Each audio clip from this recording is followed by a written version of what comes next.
What's up? Thank you for stopping by to visit the channel for this upcoming game preview. If you want to hear a different take of college football from an analytical perspective, if you haven't done so already, click the subscribe button, click the notification bell, and select all so you won't miss another video. Also, like the video, share the video, it helps the channel grow, and give me your score prediction in the comment section below, even if you agree or disagree with my score prediction. Now, what started out as a potential top 10 matchup ended up spoiled on a supposedly sleepy Saturday. Try saying that 3 times fast. Despite all of that, it is still a top 25 matchup in the Big Ten, where Penn State is heading to the Shoe to face Ohio State. It's a 7:30 p.m. Eastern Time kickoff on ABC, where Chris Fowler and Kirk Herbstreit are going to be on the call. We start the video the way we usually do, by reviewing the advanced metrics. So as we review the tail of the tape, the Bucks are number 1 in Bill Connolly's SP Plus rating, and they're number 1 in offensive SP Plus. But the matchup between the Buckeye offense and the Penn State defense is relegated to a push without taking a deep dive into it. SP Plus has the Buckeyes as a 13-point favorite with a 78% win probability, and the line opened up as a 12-point favorite, but has since gone to 18.5 at the time of recording. There's no nice way for me to put this. This game was an evisceration. I know Indiana didn't have Michael Penix at quarterback, but to be honest, I don't think he was going to be much help. If there is anything to take away from this, the first quarter was relatively close, if you can say that. Indiana tied the game at 7, and then Ohio State proceeded to go on a 47-0 run. This was Ohio State's best game of the season by far, and I know Indiana's offense is not good, but Ohio State's defense was exceptional, and they are improving week by week. This game is a hard pill to swallow if you're a Penn State fan. This was brutal to watch, and I am not just talking about the non-overtimes, even though I don't think the number of overtimes was the big issue. It was really more of the execution in those overtimes. But days after Brett Bielema called out his offensive line, they ran for 357 yards on Penn State's defense, and they threw for only 38 yards passing. The discrepancy between Illinois' rushing and passing success rate was insane. The glaring concerns were not just the success Illinois had on Penn State running the ball, it was the fact that Penn State wasn't able to get to the backfield to generate those stuffed runs, and Penn State not being able to move the ball on Illinois at all. We're at the point in the season where I have enough data to generate opponent adjusted stats. In college football, we tend to view teams, purely based on the raw numbers, but the problem with using raw numbers is they leave out a lot of context. And these opponent adjusted stats give us that context, and the way I do it is based off of offense versus defense. And when you adjust the stats between Ohio State's offense and Penn State's defense, Ohio State's offense holds a significant advantage. Despite the fact they haven't played a slew of quality defenses, they're still overperforming relative to their competition.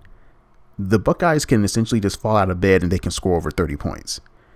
It seemed as though once TreVeyon Henderson became the feature back, the offense started to take off. They're showing more balance between the passing game and the running game, and they're showing that efficiency. Not particularly explosive, however. The only pushes are Ohio State's explosive play rate and their passing offense against Penn State's pass defense. Penn State's pass defense is solid. Their secondary is legit, and they could frustrate Ohio State in the passing game. When Penn State has the ball, there are some ways for Penn State to have success against an improving Buckeye defense. They have to win on obvious passing situations, and they must be able to hit the occasional big play. So this is where Sean Clifford and Jahan Dotson need to bring their A-plus game. The reason why I'm leaning more towards a passing game if I'm Penn State is because it's going to take nothing short of a miracle for them to be able to run the ball against Ohio State. Because 1, they haven't ran it well all season, and 2, Ohio State's defensive line is a bad matchup for their offensive line, as evidenced by Penn State being at the bottom of run stuffed at or behind the line of scrimmage, and Ohio State being one of the best teams in the country at creating havoc in the backfield. As most of you are aware, I have a rating system that is based on the principles of ELO, but it is structured by the point differential of the average college football team. So after every game, the winning team will take points from the losing team. If the high-rated team wins, then they receive a fraction of the rating from the lower-rated squad. However, if there's an upset, then there's a huge rating boost relative to the rating. So the bigger the upset, the bigger the ratings boost. As to what goes on into the rating system is a few parts of a weighted recruiting average, some parts returning production, and recent ranking history. These ratings are different from the tail of the tape where I use SP+. So the rating system has this game in favor of the Buckeyes with an 86% win probability with an estimated score of 37-18, right above the current Vegas line of 18.5. So Penn State is close to a 3-touchdown underdog, and based on the way they played against Illinois, that would lead anyone to believe that this game has the potential to get ugly and get ugly quick. But as I do, when there is a big spread, I want to try to find an avenue for a potential upset. And it's tough because Penn State didn't look great last week against an Illinois team they were supposed to beat and beat convincingly, not have almost 400 yards rushing put on your head. But this is college football, and weird things happen. So their avenue might sound simple, but it's high risk. They need to make sure Ohio State is limited to 3 points or less when Ohio State has a scoring chance on offense. Now, the good thing is Penn State is second in the country at not allowing you to score when you have a scoring chance inside the 40-yard line. They're behind Georgia at allowing 2.26 points per scoring opportunity. Now, that happens when you force turnovers inside the 40 and when other teams can't make a field goal. Basically, they have to play a bend, but don't break defense. And also for them, they got to be able to hit explosive plays in a passing game and be able to stretch the field vertically. This is where I say that the high risk is going to come into play. It may sound simple, but they're going to have to take a lot of chances and make this game a little weird offensively for them, but also muddy the game defensively and make sure that Ohio State doesn't get into a rhythm. So similar to the Oregon game, where Oregon frustrated Ohio State inside the 40-yard line and where Oregon was able to hit those explosive plays and just march down the field.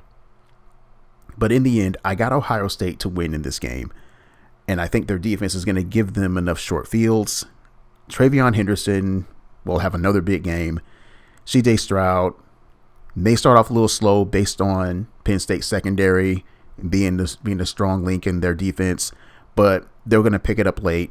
I got Ohio State winning by the score of 38-21. And that, as they say, is that for another game preview. Let me know what your thoughts are in the game in the comment section below. Give me your score prediction and tell me why your respective team is going to win the game. I hope you enjoyed the video. Please give the video a like. Also, share the video as well. And if you love college football as much as I do, hit the subscribe button if you want to stay updated with the latest previews and the occasional highlights. And as always, with every video, thank you for watching and thank you for visiting the channel.